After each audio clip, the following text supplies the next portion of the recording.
People, you already know what time it is. It is the Roland Garros preview. Obviously, we did the Australian Open preview at the start of the year. Now we're on to the second Grand Slam of the year, which is the Roland Garros. Back again, it's Cam, the tennis expert himself. Hope you're well, bro, and let's get started, man. Tennis expert. I wouldn't go that far. I'm not. Wouldn't go that far. Especially my predictions from the AO. It's calm. It's predictions at the end of the day. It's not real, like you're not calling things like Well, I did technically get the final just now, pretty much right, sort of. yeah. Djokovic shouldn't have thrown away that first set though. That was terrible towards the end. He Well, could have got tired. even if he still, yeah, I still would have been yeah, I still would have got it right. I was close enough. I said 7-6-6, 7-7-6. It ended up being 5-7-7-6-7-6. So close enough for me. That was a very, very good break as well because he was down a break, right? And then he broke back, and then he got back. So yeah, but hope you're well, bro. It's been a long time since you've been on the show, man. I'm doing very well, and I think we should start with that. Djokovic winning his 100th title. Yeah, I don't mean to be selfish. I don't mean to start about myself. Yeah, but me growing up, yeah, as a Djokovic fan, I've been a Djokovic fan since age of 13. It's been years now, and trust me, like just to watch him, like win more than 10 Grand Slams, to see him equal Federer and Nadal, to see him surpass him, to see him win his Olympics, to see him win the to win his ATP the ATP record-breaking ATP title, see him win his 100th title. I've been through it all with this guy, man. Honestly, trust me, bro. It's a surreal feeling, like, to see him win this. And honestly, now his next thing he has to go and do is go and win 25 slams. Yeah, That's what he has to do. but the problem is, can he do it with Sinner and Alcaraz in the way? You never know. Like I said, it depends on fitness. At the end of the day, tennis is about momentum. Like, if you have momentum on your side, you should be okay. You should do it. Djokovic is undoubtedly one of the greatest players, not just physically but mentally as well. His mentality is unmatched. Like, when he's down, he doesn't give up. That's the one thing about Djokovic that no one can deny. Like, he has that mentality to get back into games when he's down pretty bad. You know what I'm trying to say? Like, I think he's got a good chance at Wimbledon. You think he's got a good chance at Wimbledon? I don't. I agree. This, because what it is, right, bro? He's lost 2 in a row now, right? He's about to play his. I don't know how many Wimbledons has he played now. How many has he played now? If he wins it this year, he equals Federer. He equals Federer this year. Don't forget, he did win. He won 8 Wimbledons in a row? 8, 7, 8 in a row before Alcaraz won. Was it 7 or 8? I can't remember. No. I think it was 4 in a row. I think 5 or 5 in a row. 4, something like that. 4 or 5 in a row. Yeah. But then, like, bro, like, having a look at Djokovic's form going into this, right? He looks a lot fitter than before. Because I'll tell you what, at the start of the year, I was a bit skeptical of Djokovic's fitness. At times, he rushed himself back from injury. At times, he kind of, sort of rushed himself into a situation where he shouldn't have, in my opinion, at least. Because there were times this season where he didn't look fit. He didn't look like he was ready to play, and then he threw himself in, and then he lost the final, and then he came back. He's won a final. So fair play to Djokovic. He's lost a lot of first round matches recently, but the one thing I've learned is that Djokovic will not give up, and this is going to be a big tournament for him. This is a big test for him. Man. Trust me. It was interesting that he pulled out of Rome. Last 2 weeks ago, I think it was now. Yeah. 2 weeks ago. He wasn't fit. I don't think he was ready for it. I don't think. I think he clearly was fit because he's just played now. But I don't think it was an injury. Personally, I don't think it was an injury problem. I just think he just wanted some time away. I don't know. And obviously split with Andy Murray as well, which was quite sad. Yeah. For me, anyway. And his new coach seems to be a really, he seems to be a tough guy to sort of face, like, or he looks like he challenges Novak. I've not really seen much of this new coach, but it looks like the way Novak's been playing, he looks a lot better with this new coach. I think he's got that idea with him. He brings this idea of he can coach Novak. He can he can poach him. So that's the one thing I like about his new coach. Like, he's on point, I think. I've not really listened to him I much. think it's just it is a temporary thing. I think with his new coach, if you like. It would have been so nice to see him and Andy Murray link up at Wimbledon, man. At Wimbledon, Oh, that would which have is been like, I thought they would go there and try and win Wimbledon, and they would have yeah, been two for the price yeah. of one. I know, man. Like just going to link up at Wimbledon itself, like it would It be would have so been so cool. nice. Novak Djokovic winning 25, and Andy Murray, where he won his first, well, his first Yeah, proper like grand. Not it wasn't his first Grand Slam one. It was his first proper one. That everyone yeah. remembers very well. I know, It would have been a great homecoming as well for Andy Murray to win it it at would have been. for him to win it at Wimbledon. It would have broken like TV records or something. Like the TV records on the numbers would have gone up so much. Like because people love Novak, right? A lot of people love Novak nowadays more than And all the before. Brits like Andy Murray, so Exactly. So it's like the TV deal, the TV, what do you call it, numbers would strike. Like, you know what I mean? the TV viewership, I think, is what you're looking for. Is that the word you're looking for? The viewership. Yeah, viewership. Yeah, the viewers. Yeah. But But it's a shame. But apparently they'd done all they could together, and Novak told him it was nice working with him and getting to know him, and so yeah, and that ends a lovely 6 month, was it 6 month rivalry, 6 month partnership, I think it was. when was the partnership? When did it begin? Was it like January in the at January, the Australian Open? That's when it started. I think so. Yeah, it was like yeah, because I think the first tournament was like a couple of in week or so before Australia. Yeah. So, I mean, unfortunately, Djokovic had to pull out of the Zverev match because of the injury. He had to retire from the match After a very good first set, let's not forget. after a very good match against Alcaraz as well. Oh yeah, Like he oh god, that was amazing as well. yeah he wiped he swept Alcaraz off the floor even if it was like a 3-1. He's kind of swept him off the court because it was such a good game. Like he played such a good game, not just on his own serve, but serving defending the serve. Like he, if he can keep up his form right against Alcaraz going to the French Open, because I'm looking at clay court, right? It seems like Djokovic is playing much better on clay court this year. Is it because his body? Is it because his fitness is better on clay now? Do you think I'm it's not sure. I'm not sure. He wasn't really tested though this week, was he? Until yesterday, to be honest. the thing is right? If we're looking at it right, because Djokovic won his Olympics on clay, like let's not forget he won the Olympics on clay last year. Do you think that In was a in a match that could have gone either way. Let's not forget either at the way as well? Olympics, because And that there was not a single break of serve. It was 7-6, 7-6, and there was not a single break of serve. That could have gone either way. Could have ebbed yeah, and flowed. yeah, and the thing is with Djokovic, he never got broken as well that day. He never got Yeah. broken. And Alcaraz, right? Alcaraz was an unbelievable player. It was so tight towards the end for both sets, man. And Djokovic just prevailed. You know, like comes to my earlier point, it's the mentality. Djokovic has that mentality compared to most tennis players. Out of all like the tennis players I've seen, his mentality is unmatched, and that's why he got over the line against Alcaraz, a tough opponent that he struggled against in recent times.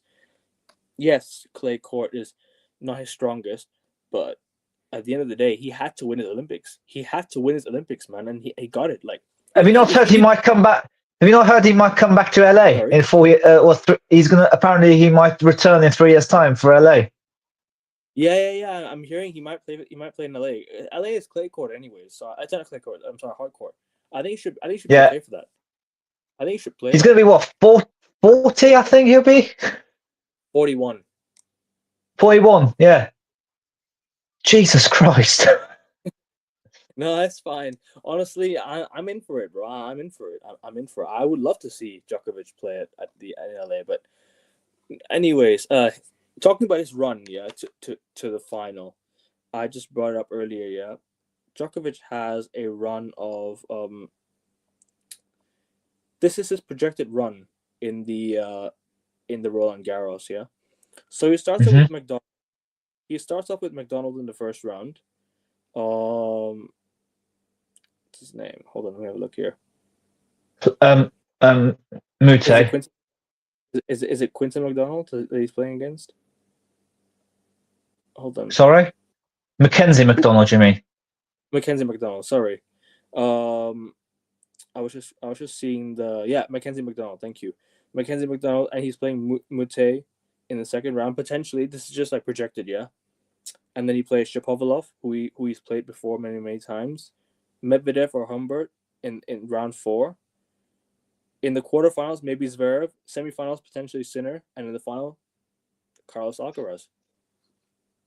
What do you think of that? Like, what do you think of the projected draw if he was to get to the final? Like, I don't think he'll get to the final though, Djokovic. I don't think he'll get that far, unfortunately.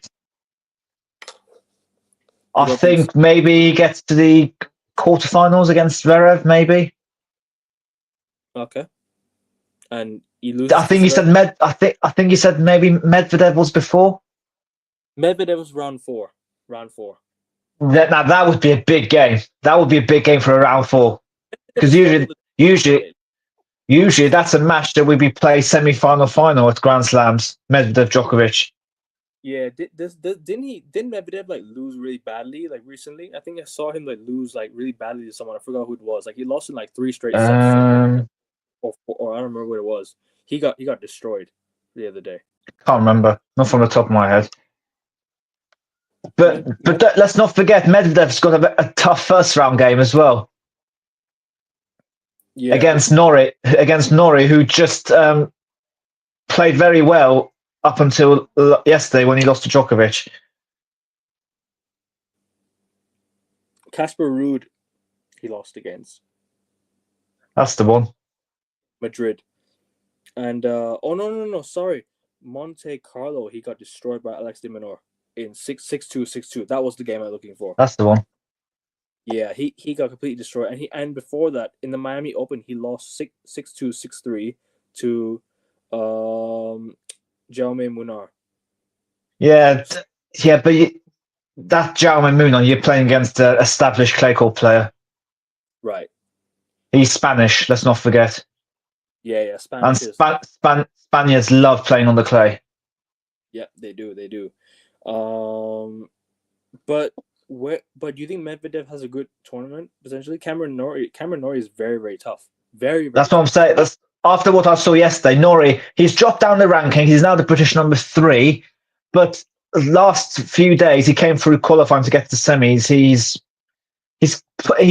putting himself to some form coming into the French Open. And I think Norrie's never beaten Medvedev, never beaten him in their head-to-head, but I think he could have a chance because Medvedev does not like playing at Roland Garros. I remember 2 years ago, Medvedev lost him 5-2 to Brazilian Thiago Sebosh Vilch in 5 sets at Roland Garros, and that was a terrible day for Medvedev. And I think he got to round 2 last year, Medvedev, if I'm not wrong. I'm not sure. He didn't go far last year either. Was it at Rio? You said he lost to where did he lose to last year? To some Brazilian guy, you said? Yeah, at Roland Garros. Last year. The year before. Oh, 2023. Yeah, but last year, I think he got to maybe second round, third round, got beaten. He lost as well. Alex 4th round in the French Open last year. So 4th round, yeah. Alex de Minaur might be his kryptonite, if that's the best word to use. It might be his kryptonite because he tends to lose to Alex de Minaur. I've just seen like the head-to-head recently. I think de Minaur's got the better of Medvedev in recent times as well. So that's something to look at. You know, a matchup between him and if he meets Alex de Minaur this tournament, I think he's losing again. Because I don't know I'm not sure it's in the same section though. You don't think so in the same section? I don't think that. From what I remember, they're probably meeting like. I don't think they're even in the same half. I don't think. And what about Carlos Alcaraz? Or let's talk about Jannik Sinner, because Carlos Alcaraz with Giulio Zeppieri tomorrow. Yeah. Oh yeah, because his original opponent got pulled out, Kei Nishikori. He pulled Right, out. He right. was meant Alcaraz was Yeah, meant to play Nishikori, and he's yeah. now pulled out. So I'm guessing through injury. And yeah, he's So playing this Italian Giuliano Zeppieri, which I've seen yeah, a bit yeah. of actually before. He's a lefty. Oh, he's a lefty. Okay. He's a lefty, and he So obviously likes to play. But I think Alcaraz will beat him quite comfortably as well, because Alcaraz is in very good form at the moment on the clay. He's a defending champion. I don't think a defending champion in the men has lost first round in quite a while. And I say that because of Nadal and Djokovic winning the Roland Garros, and they don't tend to lose their first round match. So yeah, I think it'll be a nice, easy starter for Alcaraz. He could lose a set, obviously, because he's playing an Italian on clay, but it could be very comfortable for him as well. and there's a very interesting matchup in the first round as well. Ben Shelton I'm versus I'm Lorenzo. sorry. Let's not forget the last time Alcaraz was at Roland Garros. He lost to Djokovic in the French Open in the Olympics finals. So it might Yeah, a few bad memories might come to his head if he goes on back to that Philippe Chatrier court. He might have a few nerves, if you like, or that sort of yeah, mental side of it on that court. yeah. No, I hear you. Playing Djokovic, right? You had to be on point, and that's why Alcaraz got the better of him in the Wimbledon finals, because he was on point. Like he converted his point. Djokovic just choked his second set. I remember Djokovic being up 8-7 in the tiebreaker, and he missed the big chance to go to get the second set in the bag, which would have taken him to 2-0. Hmm.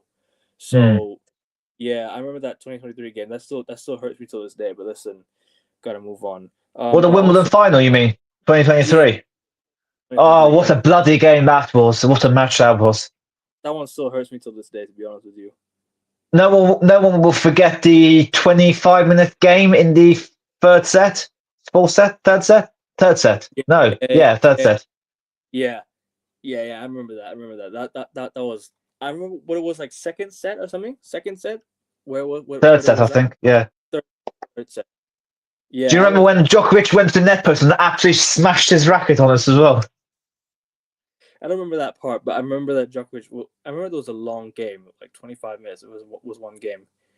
I think it was like the second, like it was like the fourth game of the whole thing. It was like a 2-2, 2-2, 3-3, or something like that, around that time. I think it was 3-1. 3-1.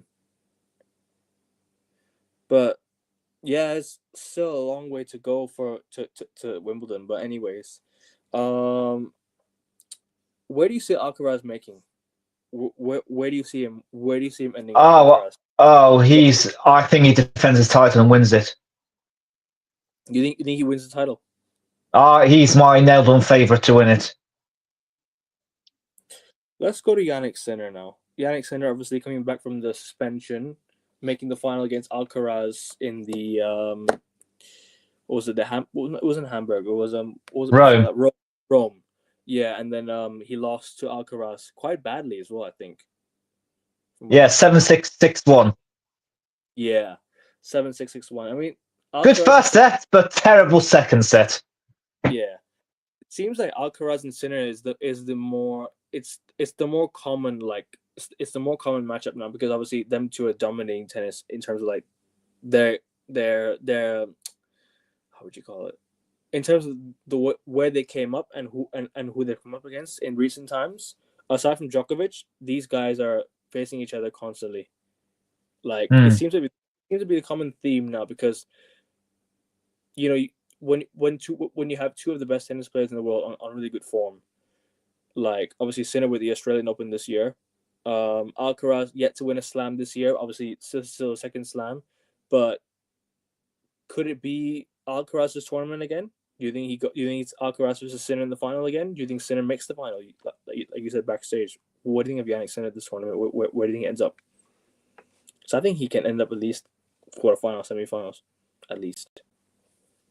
Sorry, Arsenal women have just scored. I'm watching the Champions Oh League, really? Women's Champions League. They've Yeah, just scored 1-0. it's fine. It's fine. No So, worries. No sorry, worries. I was still listening to you. I'll just celebrate it like that because we just scored Yeah, yeah, 1-0. it's all good, bro. It's all good. It's all good, man. It's all good. Alessia Russo. There's about, what, Oh, 15 minutes left? Alessia Russo. This would be Yeah. big, man. This would be big. I thought we would lose. I thought we would lose this match, but never mind. You were saying, carry Oh, on. Sorry. no, I was just Yeah, saying that.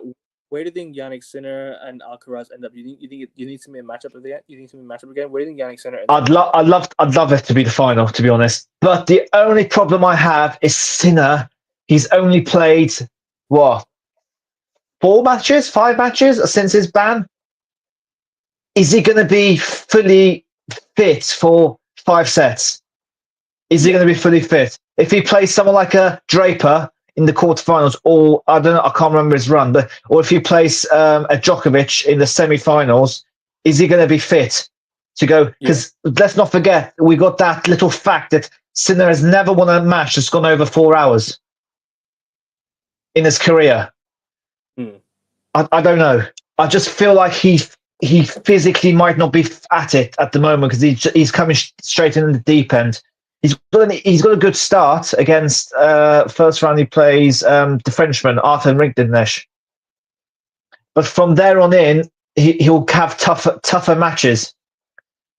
And the only question lies: will his fitness hold up? That's all. That's the only problem I have. I think he can go to the final, but my only problem is, will his fitness keep up? Will he be able to cope with all the pressures put on him? Because eyes are going to be on him because he's coming into this as the number one again for a third slam running.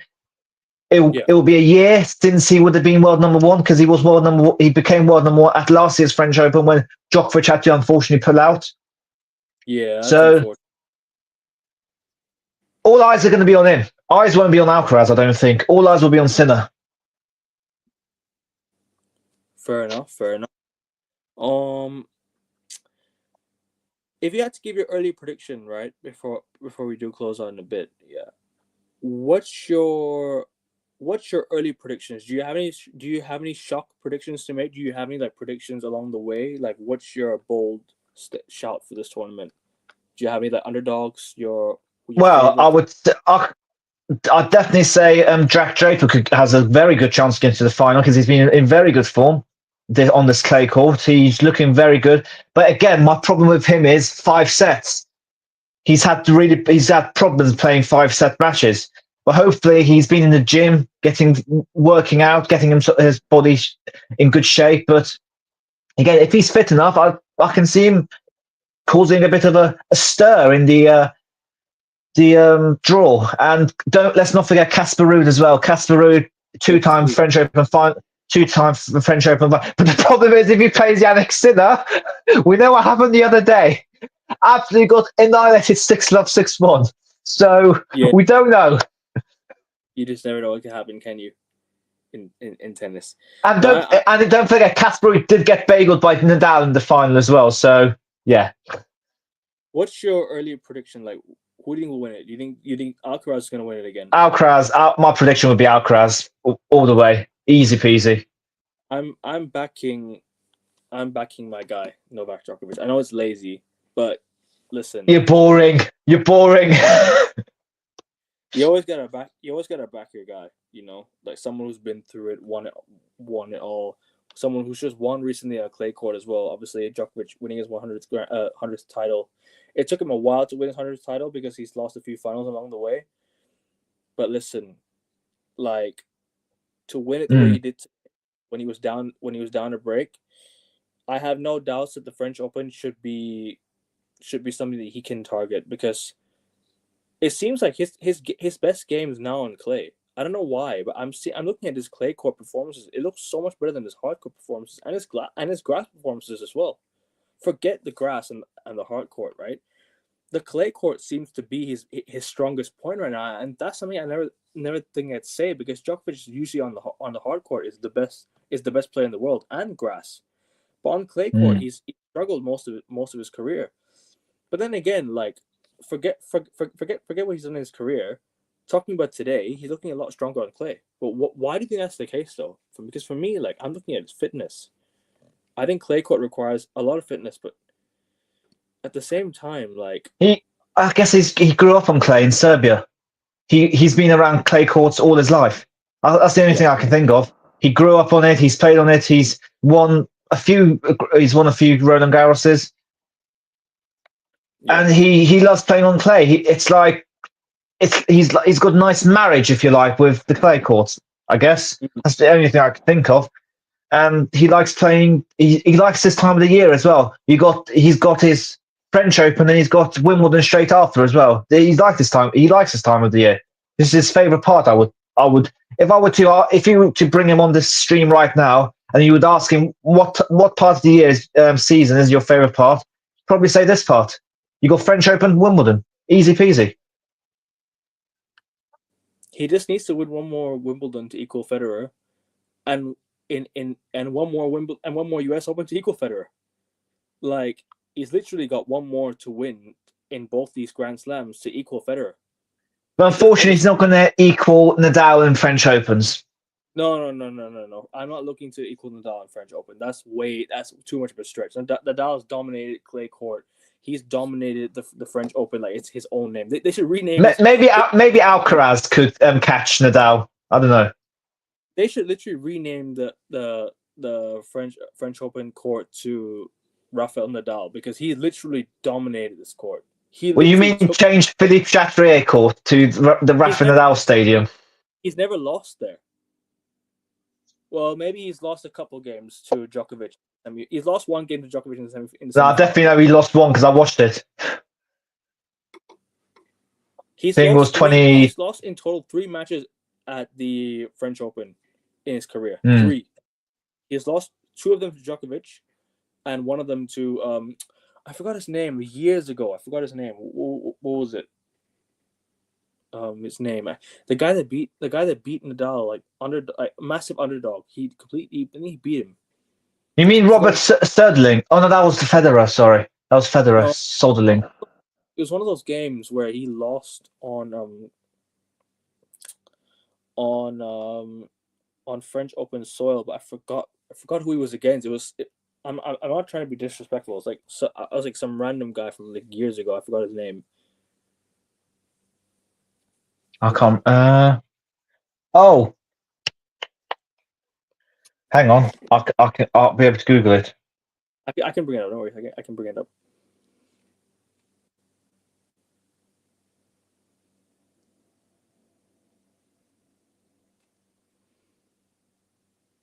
Robin Soderling. I was right. I thought that was Federer. No, I was right after all. No, I was right. You were right. It was in 2009. 2010. Oh no, sorry. He lost 4. He lost 4 matches. So he lost to Djokovic. Oh, he lost to Zverev in the first last year. Okay, that was his 4th. Yeah. Last year. My bad. I don't know why he went last year, to be honest with you. He shouldn't have even gone last year. Well, he's got this little celebration thing tomorrow, doesn't he? Nadal. Yeah, he's got his after the day session. He's going to have a little party. Well, they'll have celebrating him at Roland Garros. Yeah, tomorrow. I would assume about 4:00, 3:00, British summertime or French time, whichever one you want to say. Yeah, be similar. So all the qualification matches are finished already. Yeah, the draw. Sorry, go on. Finish first. No, I'm just saying the draw's all set and ready to go tomorrow. But what do you think of the? I need to ask you a question, right? Because where do you see this tournament going wrong? Because over the years, right, there's going wrong. Oh, okay, going wrong. There's always been issues with the weather. There's always been issues like with delay, with games being delayed, like games being extended, not finished because of the weather. Why do you think the French Open has not invested in Hawkeye yet? Because it's been too long for me now. I think it's time for clay courts to actually invest in Hawkeye. Well, they do. They're having Hawkeye this year. They have Hawkeye this year. Oh, they have it this year. Oh yeah, it's all Grand Slams have Hawkeye now. Wimbledon as well. It's going to have all automated. Because over the years, bro, all I've seen is they have to point at where they think the ball landed, and it kind of that's not happening. That's not happening this year. That's not going to be happening. It better not happen this year because honestly, bro, like the thing is, right? Like I'm tired of just umpires getting it wrong constantly. You know, it kind of upsets me. That's the problem. I'll never forget. Last was it? No, not last year. The year before at Wimbledon when Andy Murray played Tsitsipas in that long game. Remember, there was one call. Tsitsipas hit the ball out, and Murray obviously didn't call it because he thought he was in. And if there was automated, that would have gone, and that would have been his point, and that match could have turned. That 1 point in the final set. Yeah. So they reviewed it, right? Or they? Oh, they didn't. No. Andy Murray. He thought it was in. He didn't think he was out. He thought it was in. So that he could have. They showed it on the screen and it was out. If he challenged it, he would have won the point. Oh wow! So Andy Murray should have challenged it. You're saying he should have challenged it, but no one. Well, yeah, the line judge called it good. I guess, yeah. The Australian Open never gets it wrong nowadays because they actually have reviews for every single point. The French Open, US Open, they literally review every single point now, so it's hard to get it wrong. They can't get it wrong anymore. They get a point right now. If it's out, they'll call it out themselves. They literally have the technology for themselves now. So that's the thing. But because obviously, the weather over the years has kind of troubled and has kind of delayed the French Open for some time. Do you think the French Open will now invest in roofs in most of their courts? Because I think Philippe Chatrier has a roof now, right? If I'm not mistaken, I think they have. And Suzanne Lenglen. Sorry. Suzanne Lenglen has one as well. They've got 2 courts that has a roof.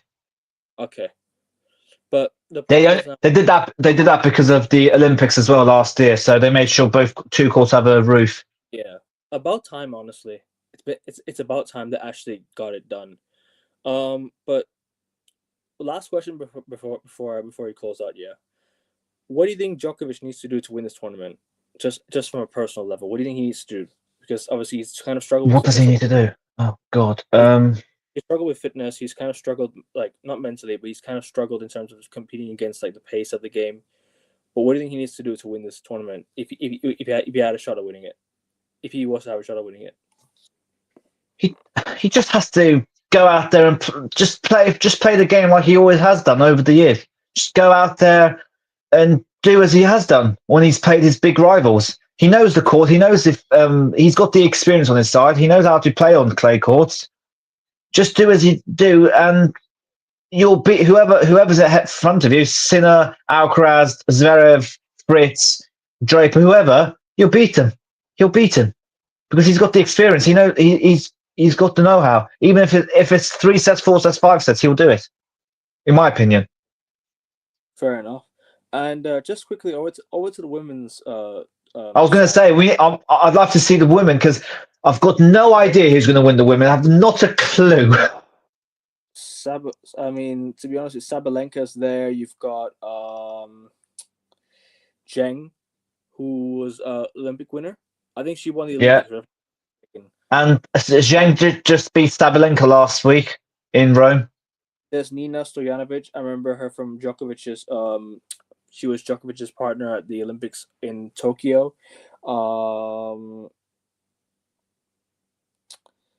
I mean, there's not many options. I'll be honest with you. In terms of just Emma Raducanu's back, but she doesn't look like the same player. She's kind of struggled with fitness over the years. Oh no, she's been very good. She's been very good the last few tournaments. Emma Raducanu. Naomi Osaka, your Coco Gauff, Iga Swiatek's back. I don't know. On Raducanu, if she wins, she's going to have to play Iga in the second round, so that's going to be a tough one. Sabalenka would have to play Zheng in the quarterfinals, I think. Obviously, Zheng beat her last week. Iga is in all sorts of form, so I have no idea how she's going to play. And she's obviously meet Sabalenka in the semi-finals now. Now she's seed number 5 or whatever. Yeah. To be fair, Iga could end this tournament just inside the top 10. I think when the play starts tomorrow, she'll be world number 9 live rankings because she's going to obviously lose 2,000 points because she's defending champion. So she has to pretty much go all the way and lift the title. She's going to make sure she stays in the top 5 in the rankings. But you've got Goff, you've got Andreeva. It's so tough to call. I don't have a clue who's going to win the women's. I have not a clue. I'm going to give my prediction right now. I'm going to say Zheng. She's going to win it again on this court. She won Got it last Jasmine year. Paolini as well. She won it on she won the Olympics last year. So there's a good chance that she can do it again on the French Open soil. There's a good chance because I don't know. if Trying to she's think. because didn't she win the U.S. Open as well? If I'm not mistaken, or did she not win the U.S. Open? Someone else won it. No, Madison Keys won the US Open. So Madison Keys has a good shout, but then again, clay court's different. So I'm gonna go with Zheng though. I think Zheng will win it, and for the men's, I'm backing Djokovic to win it. I don't know why. Well, men's I've said Alcaraz. Women, I don't know. Sabalenka, maybe. Andreeva. Jasmine Paolini, who's just won Rome. Throw it out there. Can she go? I don't know. I'll say Iga. I'll say Iga will go and win a fourth one in a row. But I'm not hopeful. If I were to say someone else, yeah. But no, because the problem with Iga is she's got Ostapenko. If Ostapenko gets the fourth round, she's never beaten Ostapenko. In what, six meetings now? That's it. If Ostapenko doesn't meet her, maybe. But honestly, I think Iga will. I'll probably go Iga. And my underdog to win it will probably be someone like a Paolini or an Andreeva, maybe a Goff. I don't know.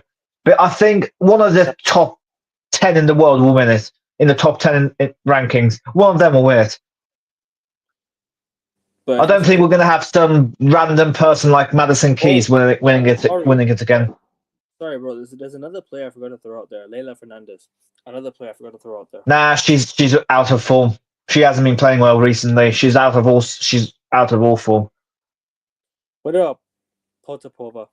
Wasn't she in good form recently as well last year? She was all right, but I just can't see any. Rebecca maybe, because she just won a title today as well in France, in Strasbourg. She just won and she's found a bit of form, I guess. So Rebecca maybe could be in there. But honestly, it's either Iga or a Sabalenka. Surely.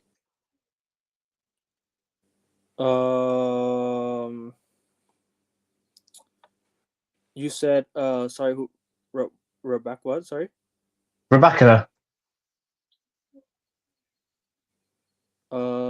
Just trying to find the fixture right now. Sorry, my bad.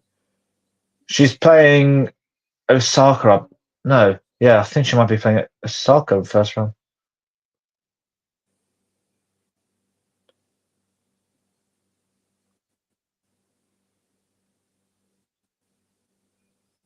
But anyways, I'm gonna throw it out there. I'm gonna say Qin Wen Zheng is gonna win it. Fair enough. I just think she has a good shout after winning the Olympics last year. She has on this court, so she has a good chance. And for the men's, I always want to back Djokovic. If I had to give a really who the hell are you gonna say when Djokovic retires? Alcaraz, I guess. Oh, who am I gonna support when Djokovic retires? Well, no. Who would be? You wouldn't be able to predict Djokovic, so you'll have to say someone else. Of course, probably Alcaraz. Probably Alcaraz. I mean, he's the likeliest. Who would be your underdog to win it for the men? Good shout. I don't know. You know, Draper, Rude, Fritz.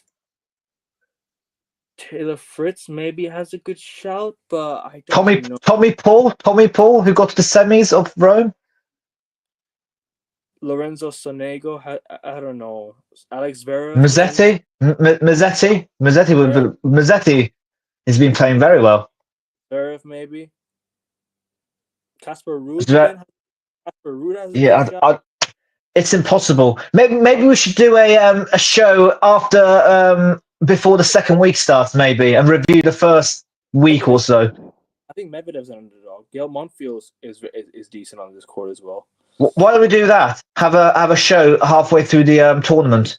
We're gonna do one next weekend again, just to recap the first week of the whole tournament. Perfect. What a good idea. So we're gonna do it next week, and we're going to preview the quarterfinal. Oh, he's here. We're about to sort of not close out, but we've done our predictions. But I want to know this guy's thoughts now. What's good? How you guys doing? 1 second, Cam. Doing good, bro. We were just chatting about underdogs of both the men's and women's tennis, and give our predictions. Obviously, talking about Djokovic's 100th. I want to know your thoughts on Djokovic's 100th title as well, and how he fares going to this tournament. Yeah, first of all, Cam, I want to say thank you so much for the love and support. I see your name over here. I see you use my emoji, so I appreciate that, Cam. Being the GOAT, I appreciate you honoring me. Only for Novak. Come on now. And I think that's my emoji. I know a lot of people on this channel give me love and support, PY, for example, but Cam, putting me in your name means a lot, man. I appreciate it. Yeah, I haven't seen the show. I've been busy. Bit of a situation happening here. But on Novak's 100th, about time. About time, man. It's been too long in the waiting, Ekvin.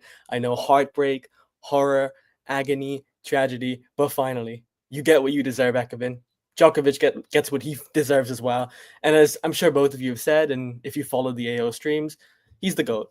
He's the greatest of all time. There is no debate. There is no discussion. There is no conversation. He is the GOAT objectively. That is an irrefutable fact. He is the most successful man ever. You can make the case he is the greatest peak ever. Djokovic winning 100 is only fair.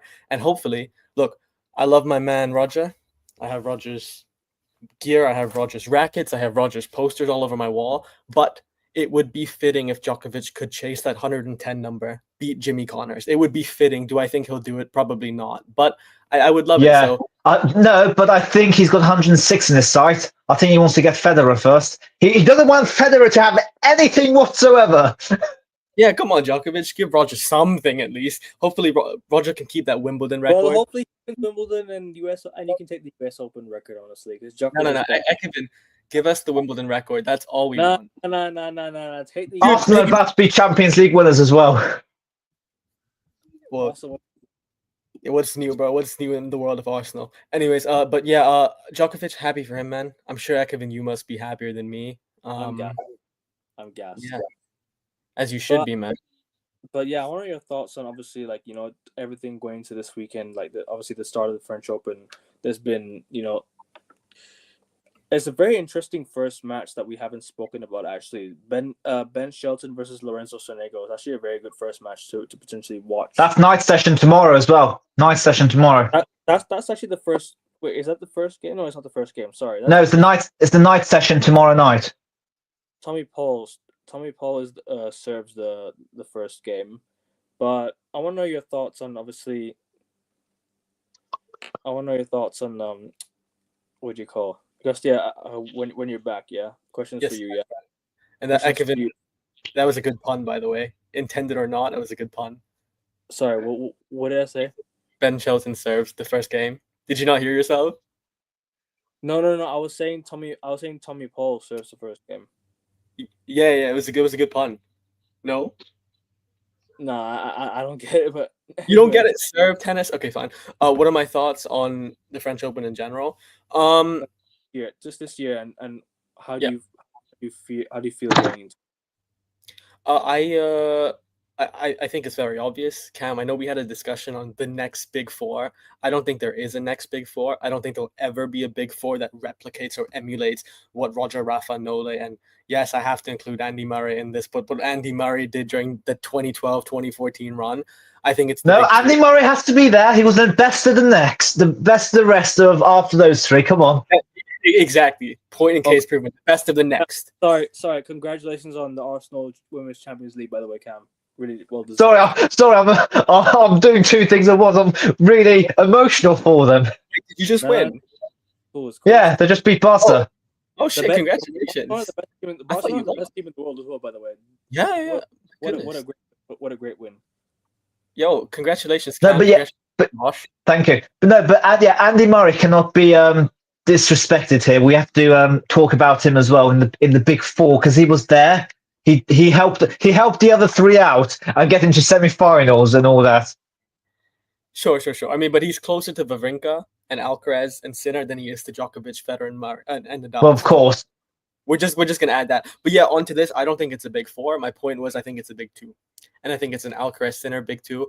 But I think when it comes to the Channel Slams, the ones Roland Garros and Wimbledon specifically, there is one man who is in a league of his own, and that's Carlos Alcaraz. There's a reason he did it last year, and I think he's my heavy favorite to do it again this year. We saw what he did in Rome earlier when he annihilated the shit out of Jannik Sinner. And I just think on the hards, Sinner is in a league of his own. The numbers don't lie there. And on clay and grass, that's Alcaraz. So Alcaraz is my favorite to win. Say if Draper and Zverev were to win a Grand Slam, would you start saying we could start forming a sort of a next version of a big four? No, because first of all, Draper's never even made a Grand Slam final, so let him make a couple Grand Slam finals at least to even put his name in the hat. His highest ranking is 4th. Let him be number 1 to even make the next big four. When it comes to Sasha, yeah, I think Sasha is the likeliest candidate. How old is Sasha, Cam? mid-20s, I think.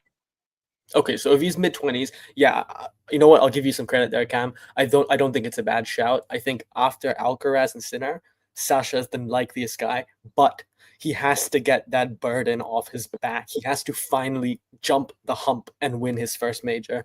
I don't know what you said about him. A part of me really wants him to do it because it seems yeah, definitely. How many Grand Slam finals has he lost? 3. Yeah, he's getting to Andy Murray, Dominic Thiem level. Except yeah, because he lost to Thiem, then he lost to Sinner this year, and he lost to Alcaraz last year. Yeah, man, in Grand Slam finals. With Sasha, Sasha as a player, you can make the case that he is one of the best players over the last few generations. The problem with Sasha, like most top talents, is this. They just capitulate when it's this. And that's why Novak is the best, right? Because push comes to shove and the pressure's at its highest. Only one man's lights shine the brightest. Djokovic. So, bottom line here, Ekevin, Alcaraz is my favorite to win. I do think he will win this Grand Slam. He's the best on the surface. He's the most comfortable. He has Sinner's number as well. Mentally, he's in a different universe. I would not discount Djokovic. I think winning Geneva. He did win the Olympics here. Let's not forget he did win the Olympics here last year on the soil against Alcaraz as well in the final in 2 sets. It's a very good point, Ekevin, but I just think there are 2 major differences. A, incentive. Incentive isn't as big, because the Olympics was the only thing Djokovic was missing from his cabinet, whereas the French Open, winning another one sure would be great, but the incentive is not as high. Like, Djokovic will not risk his whole career to win this Grand Slam like he did with the Olympics. Secondly, and most importantly, the reason Djokovic hasn't won a Grand Slam in over almost 2 years now is conditioning, I think. And Djokovic can definitely beat anyone on any given day. We saw what he did this year in Melbourne, beating Carlos Alcaraz in my match of the year so far, at least on a major level. But he can get wins against anyone. The problem is, can he last 2 weeks? Can he get wins against the best for 1, 2, 3 matches from the quarters to the finals? I'm not sure, man. Because at the end of the day, Djokovic may be the greatest of all time. He may be fucking superhuman. He may be Captain America of this sport. But time remains undefeated. And that's just the harsh reality of it. No, but what was I was going to say? Yeah. Who would you say is going to win the French Open then? Alcaraz. Who would you reckon he'll plays in the final? I need to see the draw. What is the projected quarterfinal? Who's your dark horse to make the final? Who's your dark horse to outsider chance to win it? Does Djokovic count as a dark horse? I wouldn't say so. I would say maybe Medvedev is an outsider because Medvedev has had a really bad run of games recently. He got destroyed by Alex de Minaur last month. He got even last year in the French Open he got destroyed by Alex de Minaur. Seems like that's water is wet. Medvedev and clay, that is your worst combination ever. That's like putting Arsenal in a big game. You guys don't win, man. So Medvedev, I would be great if he could win a Grand Slam, but I just don't think this is his one. But if Alcaraz does play Sinner in the final, I think Alcaraz will obviously win because I think Sinner, he loses to everyone. He beats everyone, sorry, but he just can't beat Alcaraz. He's got an Alcaraz problem. up until last week when Sinner lost to Alcaraz, the last person to beat Sinner was Alcaraz last year. He's got True. he's literally he has an Alcaraz problem. Literally has an Alcaraz problem. Alcaraz has won the last 4 meetings now with him. He's literally got a problem. I don't know what it is. He just doesn't like playing Alcaraz on any surface, to be honest. Because Alcaraz has the answers to Sinner's game, right? Alcaraz is probably the most complete player. Like, just look at his profile as a player. Alcaraz is crafty as well. He's very crafty. He pulls out some shots no one else can do. Yeah, I mean, Cam, you couldn't we make the case that Alcaraz has the best parts of Federer, Nadal, and Djokovic? Combined, yeah, definitely. That he has the best of them. The only issue would be mentally he's not on their level. But when you compare him to Sinner, he has Sinner's game because he's just stronger. Hang on, Alcaraz also has a bit of Andy Murray about him because he's won 3 Grand Slams so far. Yeah, just for 2 more weeks. 2 more weeks. Well, I'll claim that for now. I think if he wins his 4th, he's past Murray in the all-time rankings. I believe so. If he wins his 4th. Who are you talking about? Carlito. If he wins his Grand Slam this year, he passes Andy Murray all time. If he wins the French Open, not just Grand Slam, the French Open. It's such a shame though. Andy Murray had to deal with so many injuries in his career, which it just dampened his chances of being up there, like that number 4. Because Murray was definitely going to be that number 4. We're talking about Djokovic, Federer, and Nadal. Yeah. Who was that number 4? That was Andy Murray. But unfortunately, his injuries took a toll on his career. And it's such a shame. What could have been should have been, you know? But yeah, and Alcaraz, I guess you could maybe make a case that, yeah, he's definitely up there. If we had to take prime Andy Murray versus prime Carlos Alcaraz, who would win? Both healthy. I'm taking prime. In 5 sets. I'm taking prime Alcaraz. I am. And that may be unpopular. No, that's fine. That's fine. I just Well, I'll say Andy Murray then. I'll say Andy Murray. I was going to say Alcaraz. I'll say Andy Murray. I think Alcaraz is just better across all surfaces, man. I just think whenever Andy Murray comes up against like a Federer or Nadal, yes, he loses, but the guy loses respectfully. Like, he actually comes up really, really short against these guys. So, I don't know, man. I just think Andy Murray... People forget how good Andy Murray actually was. The shots he would come up with and the things he would do on the tennis court, the coverage, the court coverage he would have, especially at Wimbledon on the hard court, not on the clay. Because he did beat Nadal on the clay, I won't forget, in Madrid. He did beat him in the final. But anyhow, at Grand Slam, people forget Andy Murray was actually a very good player, especially in the year he won the ATP Tour Finals in 2016. He was a very good player. You don't win 3 Grand Slams in that era if you're not a good player. And he's not a good player. He's a great player, as Akevin pointed out. But Akevin, you say your point real quick here, sorry. No, I was just going to say that it's so unfortunate that Andy Murray had to come up against Djokovic, Nadal, and Federer. Because definitely. He would have won more Grand Slams. He would have won more Grand Slams if it wasn't for those 3. Easily. Yeah, but this guy was too. Mm-hmm. Because finals were against Djokovic. True. At least. And Djokovic was just unbeatable. Like, clay court, Australian Open, you name it. The only court that Andy Murray has not lost to Djokovic on, I think, is Wimbledon, isn't it? He's never lost to Djokovic on Wimbledon. At least I can't remember that.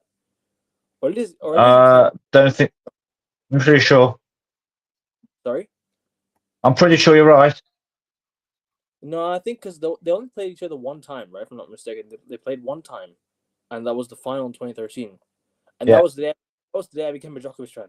That was the day I became a Djokovic fan. That was the day I was like, you know what? Fuck it. I'm becoming a Djokovic fan. I'm saying, you know what? My family are against Djokovic. Why don't I go and support Djokovic? I go against everyone. Me against everyone. And I did it. And I think it's been the best decision I've made in my life. Yeah, for your mental health, your sporting health. That's now, like the lottery. I've seen him do everything, bro. From that day, he hadn't even won 10 Grand Slams yet in 2013.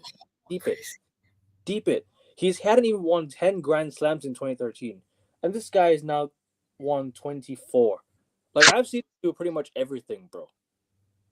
And I've just been so lucky and fortunate enough to have seen it all, bro. Honestly. He's the only player in tennis history to win all all the majors and all the masters, and he's not done it once. He's done it at least twice. Exactly. That is nuts. I've seen him win 100. I've seen him Nuts. win the Olympics, Every surpassing Nadal in Grand Slams, getting that number 20. You know, but winning also being the all-time ATP record holder as well. Bro, I've seen him do it all. But it's not just that. I want to add one more thing. This is not tangible, and it doesn't really mean much in the context of the GOAT debate. But Djokovic also went from being the most hated to one of the most respected and loved players. Yeah. He has. The shift over the last decade. Remember what happened in Melbourne when he got kicked out beginning of the pandemic? No, I was US Open, remember? No, but he went to Australia, then he was kicked out. Yeah, you know what? But he was one of the most hated people, not just in sport, but around the world. Like neutrals people. He also gained respect from one guy who hated him like anything, Nick Kyrgios. Let's not forget, they hated each other. And now Nick Kyrgios respects Djokovic like anything because of his moral values. And what Djokovic does is that he sticks to his principles. He never backs down from it. He's a very respectable guy. Like, yes, you guys don't like his anger issues, and some that there's certain times where he gets over the top, right? In other people's eyes. But let's not forget, like, this guy has done everything in his career. He's won everything in his career. There's nothing for him to prove now to tennis that he is, not just that, his principles, what he's won, what he's done in tennis. He's an inspiration to so many nowadays. Like, back then, you would be like, who's the inspiration to? Now he's just taken over tennis as if, like, he's just, bro. I've never seen it before. Not even in the Federer Nadal era. This guy has dominated them too.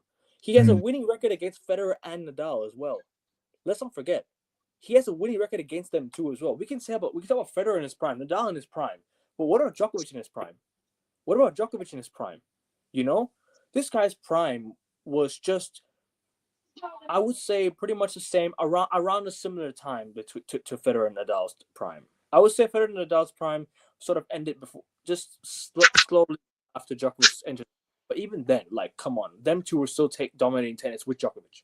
You know, it's not just Federer and Nadal; it's Federer, Nadal, and Djokovic. But Djokovic has now become on top. Djokovic is up there. Federer and Nadal is just a level below. Respectfully. This is just my opinions on it. No. I 1,000,000% agree with you. And it's not. And you made the best point. Principles. He has never compromised his principles once. Values. Most professional athletes, entertainers, politicians, they can't say that. Most successful people can't say that. He's a proper Christian as well.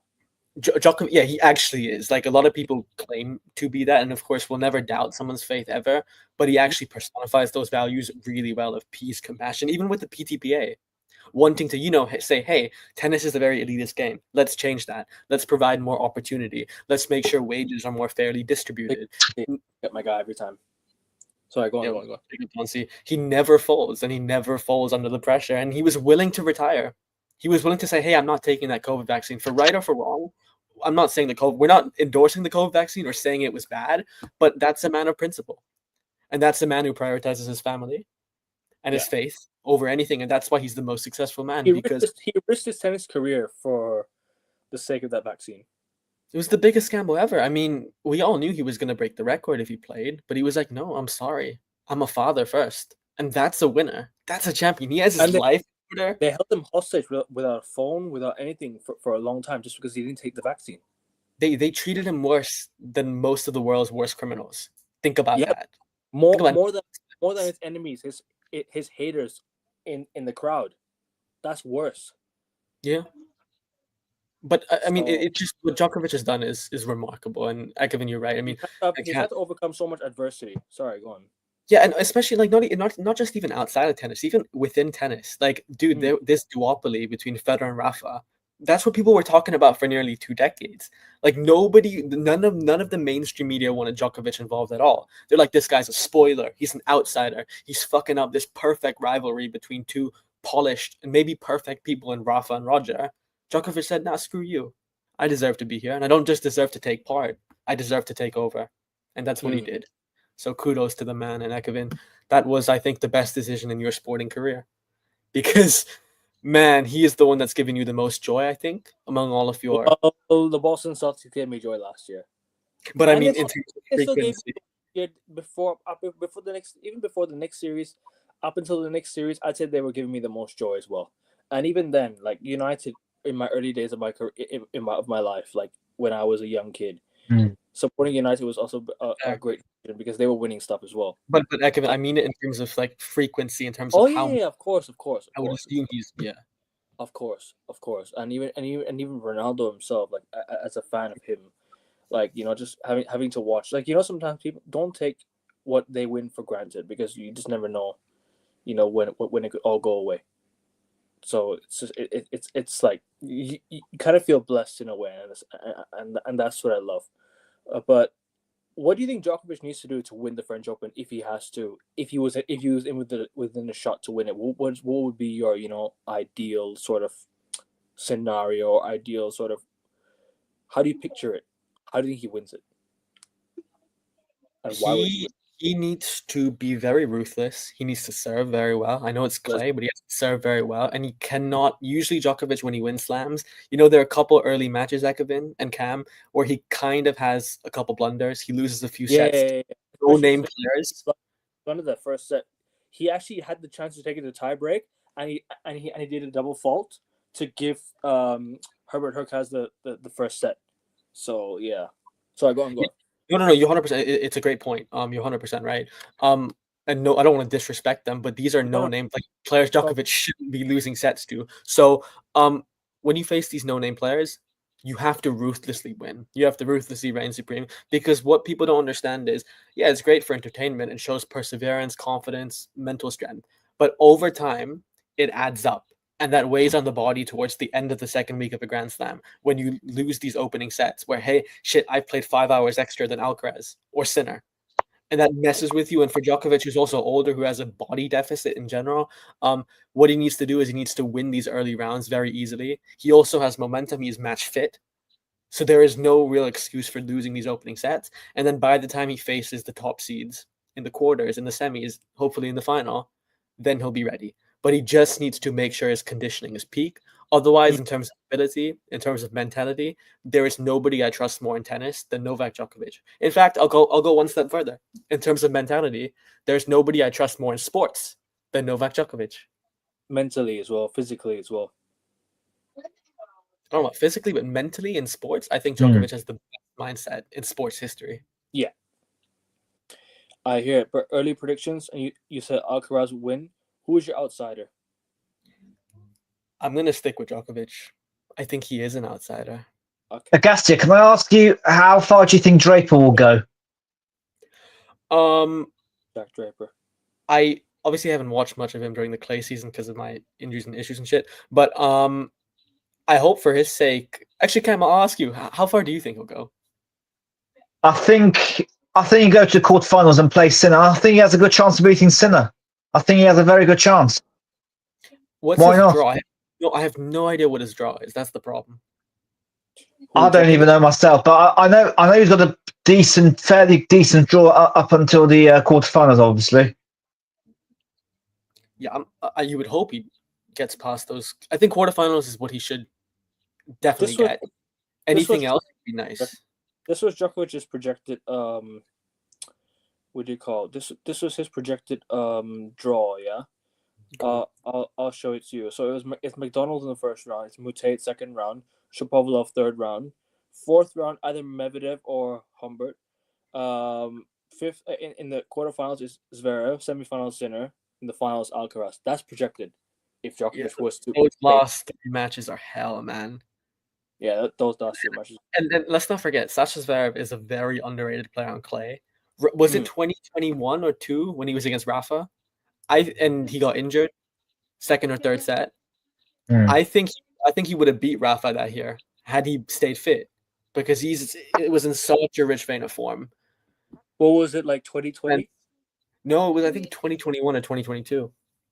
Djokovic actually ended up beating Rafa on in the French Open. That's why he won it in 2021. He beat no, who was it? It was Tsitsipas in the final. He beat Tsitsipas 3-2 in the final.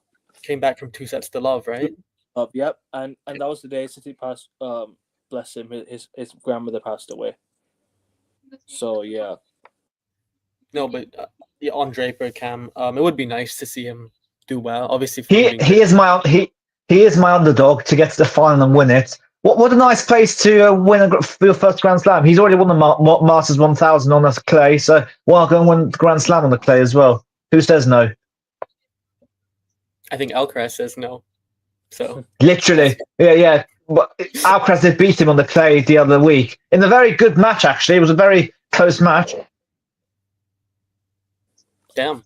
Okay, that bodes well for him. But yeah, I think Alcaraz, Sinner, Zverev, Djokovic.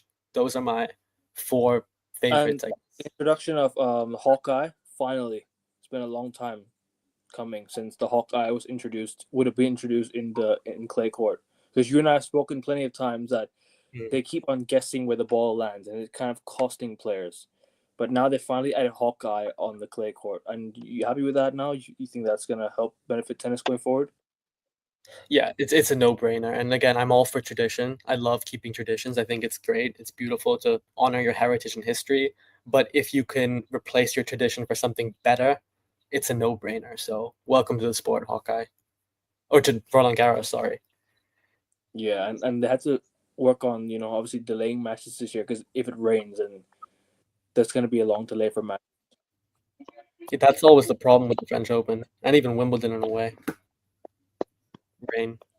But yeah, lads, I think we're going to wrap it up here. Make sure you guys, like I said, like and subscribe.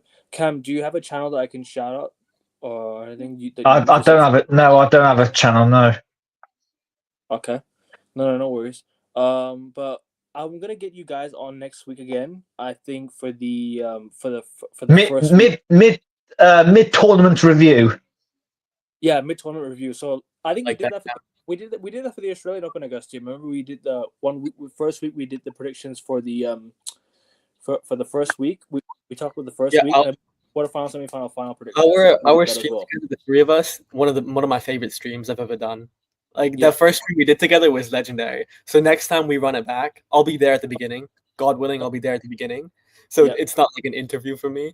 But yeah, I will see you in an hour actually, because I'm going to be doing the F1 preview with you today as well. So I will see you in an hour.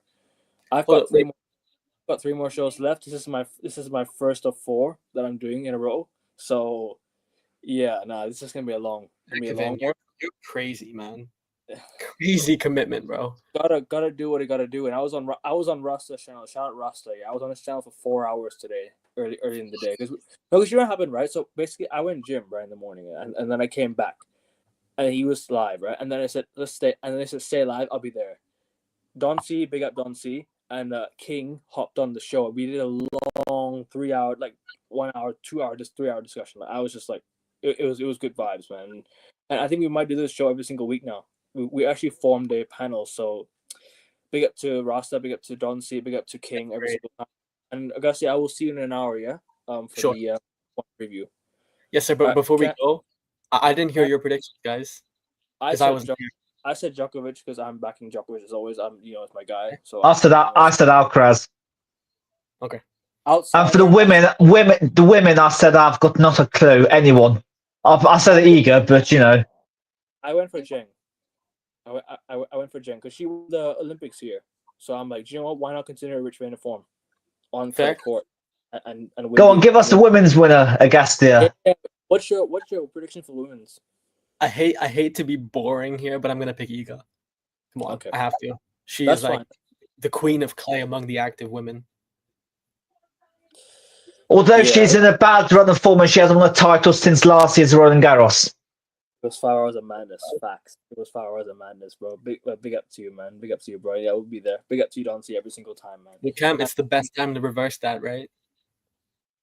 I guess so. She hasn't won a title in a whole year, so we'll see. We'll see what happens. Hell yeah.